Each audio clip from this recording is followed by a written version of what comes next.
الحمد للہ رب العالمین والصلاة والسلام علی سید الانبیاء والمرسلین وعلی آلہ واصحابہ اجمعین اما بعد فقد قال اللہ تبارک وتعالی فی القرآن المجید والفرقان الحمید یا ایہا الذین آمنوا ارکعوا واسجدوا واعبدوا ربکم وافعلوا الخیر لعلکم تفلحون وقال النبی صلی اللہ علیہ وسلم ان اللہ تبارک و تعالی ينزل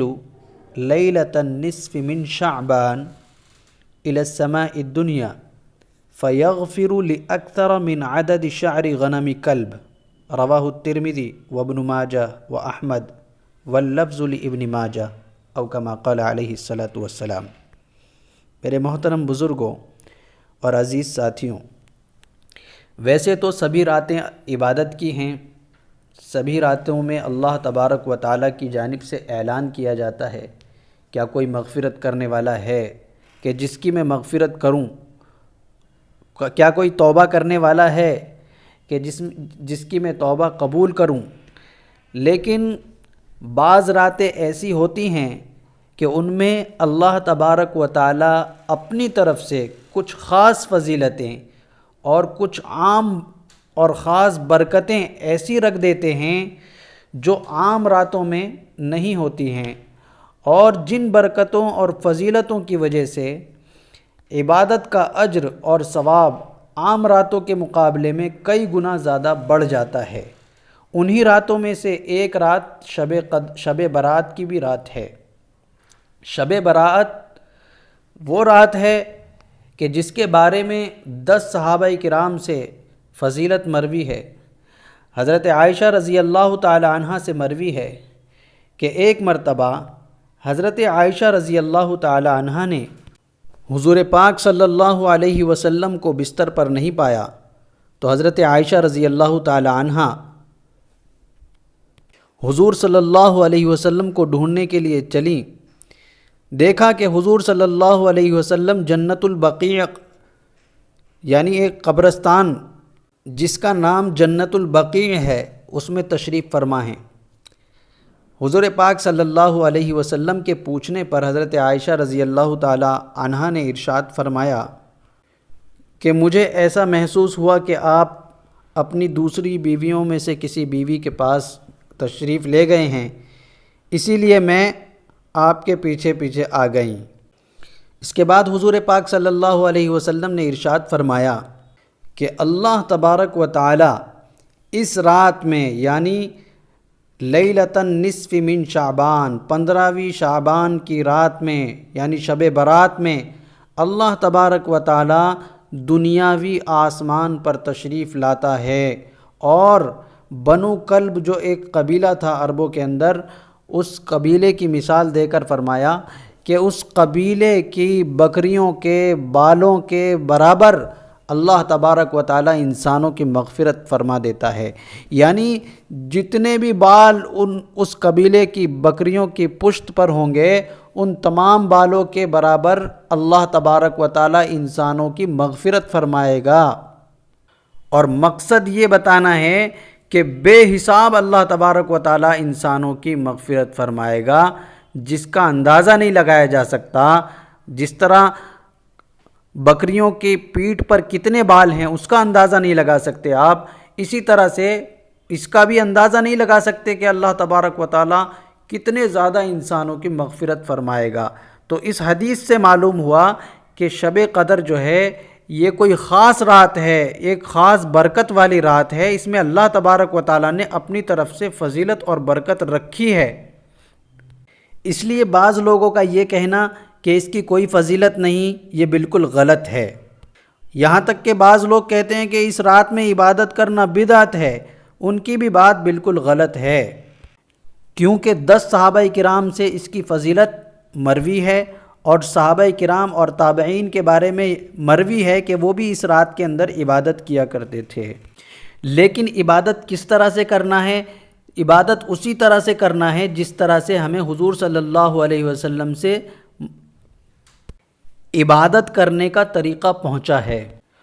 اور آپ صلی اللہ علیہ وسلم سے صحابہ کرام رضوان اللہ علیہم اجمعین سے اس رات میں عبادت کرنے کا کوئی خاص طریقہ نہیں پہنچا ہے، صرف نفلی عبادتیں جس طرح سے ہم نفلی عبادتیں کیا کرتے ہیں، تہجد کی نماز ہے، قرآن کی تلاوت ہے، تسبیحات ہیں، ذکر اور اذکار ہیں، دعائیں ہیں، اللہ تبارک و تعالیٰ کے حضور میں دعائیں کرنا، اپنے گناہوں کی معافی طلب کرنا، اس طرح کی عبادت جو ہے ہمیں حضور پاک صلی اللہ علیہ وسلم سے ملی ہے، اور اس میں کوئی خاص طریقہ نہیں ملا ہے۔ جیسے بعض لوگ کہتے ہیں کہ شب برات کے اندر اگر کوئی پہلی رکعت میں فلاں صورت پڑھے اور اتنی بار پڑھے، دوسری رکعت میں فلاں صورت اتنی بار پڑھے، تیسری میں اتنی بار، چوتھی میں اتنی بار، تو یہ سب بالکل غلط ہے، اپنی طرف سے گڑھی ہوئی باتیں ہیں۔ حضور صلی اللہ علیہ وسلم سے، صحابہ سے، تابعین سے اور تبع تابعین سے، یعنی خیر القرون میں کسی سے یہ روایت ثابت نہیں ہے کہ کسی خاص طریقے سے عبادت کی جائے۔ اسی طرح بعض لوگ نفل کی جماعت بنا کر نماز پڑھتے ہیں، صلاۃ التسبیح جماعت کے ساتھ پڑھتے ہیں، یہ بھی صحیح نہیں ہے، اس لیے کہ تمام فقہائے کرام کا اس بات پر اتفاق ہے کہ نفل نماز کا گھر کے اندر پڑھنا افضل ہے۔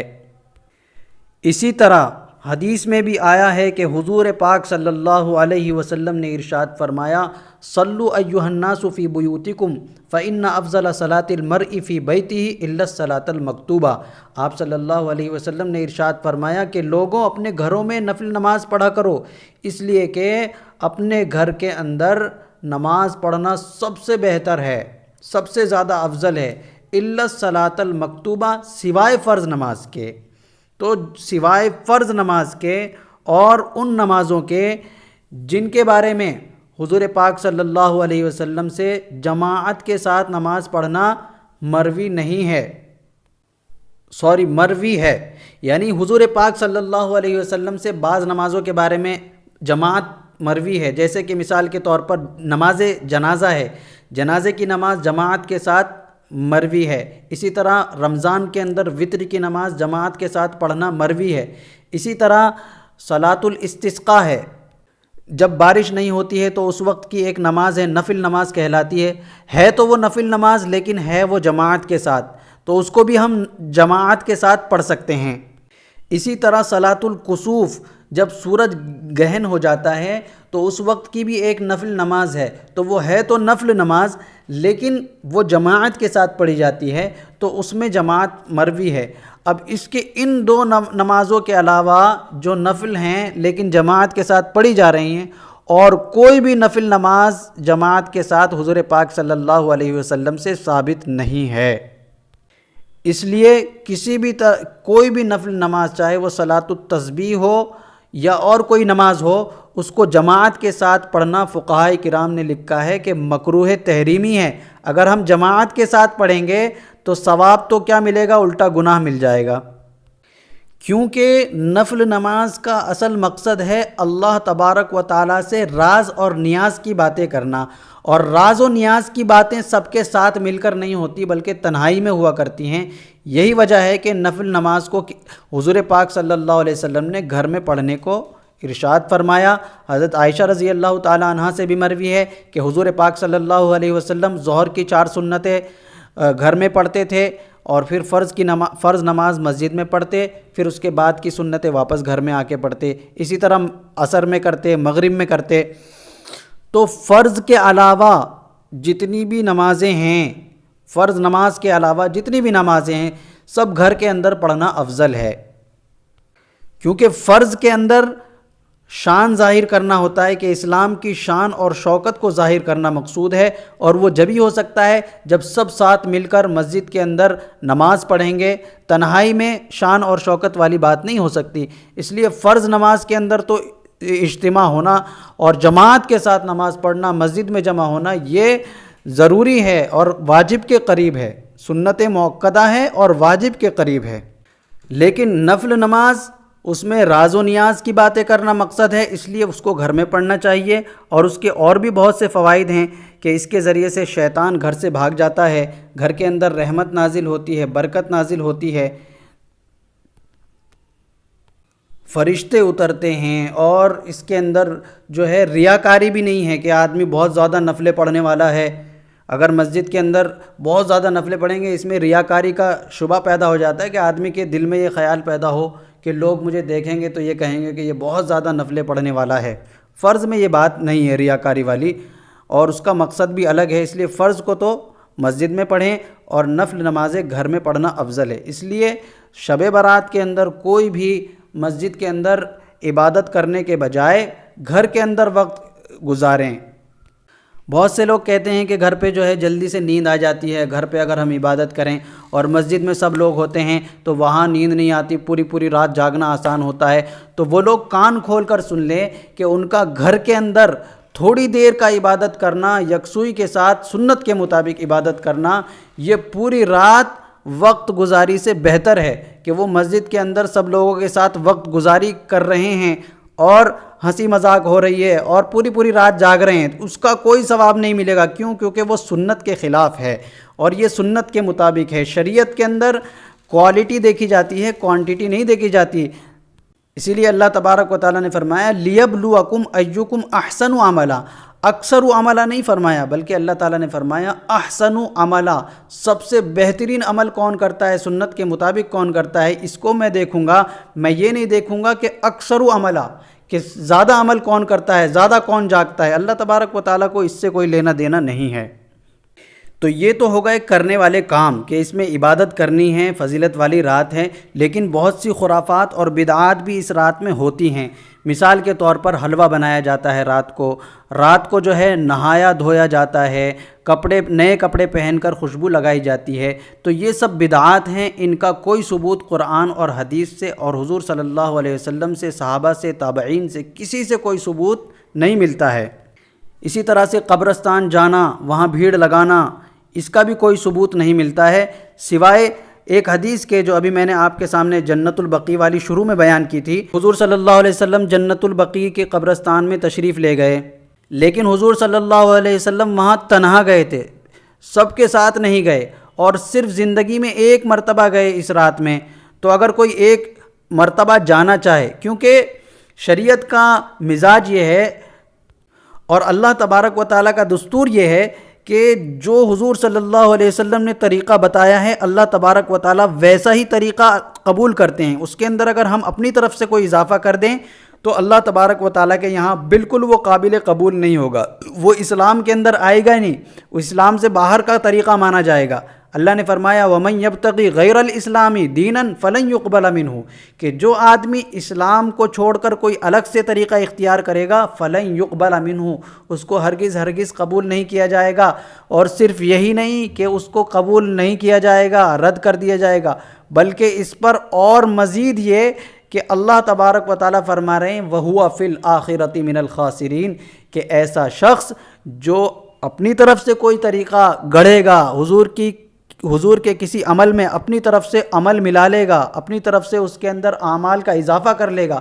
تو ایسا شخص آخرت کے اندر خسارے اور گھاٹے میں رہے گا۔ اور آخرت کا خسارہ میرے بھائیوں بہت ہی زیادہ خطرناک چیز ہے۔ اللہ تبارک و تعالی ہم سب کو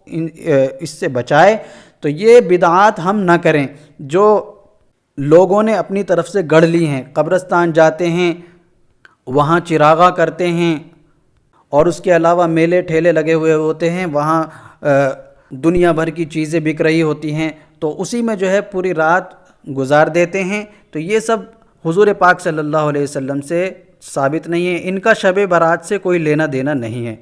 اس کے علاوہ ایک مسئلہ روزے کا آتا ہے کہ شب برات جب گزر جائے تو شب برات کے بعد جو دن آتا ہے اس میں روزہ رکھنا کیسا ہے، تو اس کو سمجھ لینا چاہیے اچھی طرح سے کہ اس کے بارے میں کوئی مضبوط روایت تو ہے نہیں، لیکن اتنا ہے کہ 1 تاریخ سے 27 تاریخ تک روزانہ ہر تاریخ میں جو ہے حضور صلی اللہ علیہ وسلم سے روزہ رکھنے کی فضیلت مروی ہے کہ 1 سے لے کے 27 تاریخ تک ہر تاریخ اور ہر دن جو ہے روزہ رکھنا یہ باعث اجر ہے، یہ حضور صلی اللہ علیہ وسلم سے مروی ہے۔ تو اگر کوئی اس حدیث کو سامنے رکھتے ہوئے 15 تاریخ کو بھی روزہ رکھ لے، 15 تاریخ کو روزہ رکھ لے تو کوئی بات نہیں، لیکن خاص طور سے 15 تاریخ کے بارے میں یہ سوچ کر اس نیت سے روزہ رکھنا کہ 15 تاریخ کو روزہ رکھنا ہی سنت ہے، باقی 1 سے لے کر 27 تک جو ہے وہ سنت نہیں ہے، یہ غلط ہے۔ جیسا کہ عام طور سے لوگوں کا ذہن ہے کہ 1 سے لے کر 27 تاریخ تک صرف 15ویں شعبان کو وہ لوگ روزہ رکھتے ہیں اور سمجھتے ہیں کہ اسی دن کی فضیلت ہے۔ اسی دن کی فضیلت نہیں ہے، وہ پورے 27 دن کی فضیلت ہے۔ اسی طرح سے ایک روایت حضور پاک صلی اللہ علیہ وسلم کے ہر مہینے میں 3 دن روزہ رکھنے کی ہے، 13، 14، 15۔ تو ہر مہینے کی 13، 14 اور 15 تاریخ کو جو چاند کی تاریخ ہے، ان 3 تاریخوں میں حضور پاک صلی اللہ علیہ وسلم کا روزہ رکھنے کا معمول رہا ہے۔ تو اگر کوئی اس نیت سے رکھتا ہے کہ یہ ان 3 تاریخوں میں ایک تاریخ ہے 15 تاریخ، اس لیے ہم اس کو روزہ رکھ رہے ہیں، تو اس کے لیے بھی یہ مناسب ہے روزہ رکھنا، اور اس کے لیے بھی باعث اجر اور ثواب ہے، وہ اس نیت سے رکھ سکتا ہے۔ لیکن خاص 15 کے بارے میں یہ سوچنا کہ اسی دن جو ہے روزہ رکھنا سنت ہے، یہ غلط ہے۔ تو ابھی تک جو آپ حضرات کے سامنے بیان ہوا اس کا خلاصہ یہ ہے کہ یہ رات فضیلت والی ہے، اس کو بدعت کہنا کہ اس رات میں عبادت کرنا بدعت ہے، یہ بالکل غلط ہے۔ اسی طرح اس رات میں کوئی خاص عبادت متعین نہیں ہے، عبادت کا کوئی خاص طریقہ متعین نہیں ہے، کسی بھی طرح سے عبادت کر سکتے ہیں۔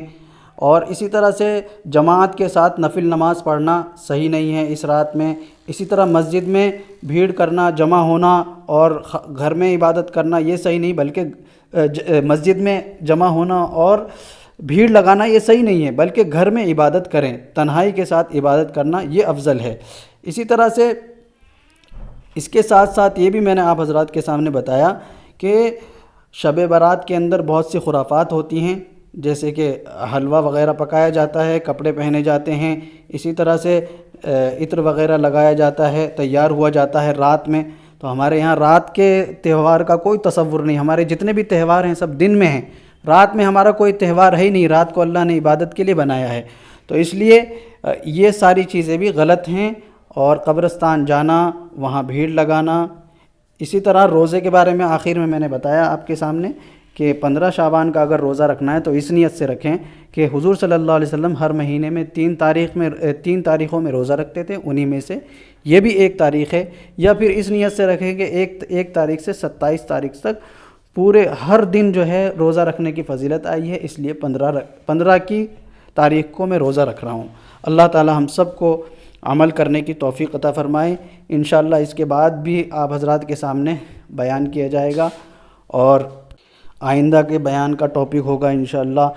پیشاب کے قطروں سے کس طرح سے حفاظت کی جائے، اپنے بدن کی کس طرح سے حفاظت کی جائے۔ بہت سے لوگوں کو پیشاب کے بعد جو ہے، پیشاب کرنے کے بعد قطرے آتے ہیں، اس کی وجہ سے جو ہے کبھی کبھی نماز کی حالت میں قطرے آ جاتے ہیں، تو کس طرح سے اس سے بچنا ہے انشاءاللہ اس کے بارے میں بات کی جائے گی۔ وآخر دعوانا ان الحمد للہ رب العالمین۔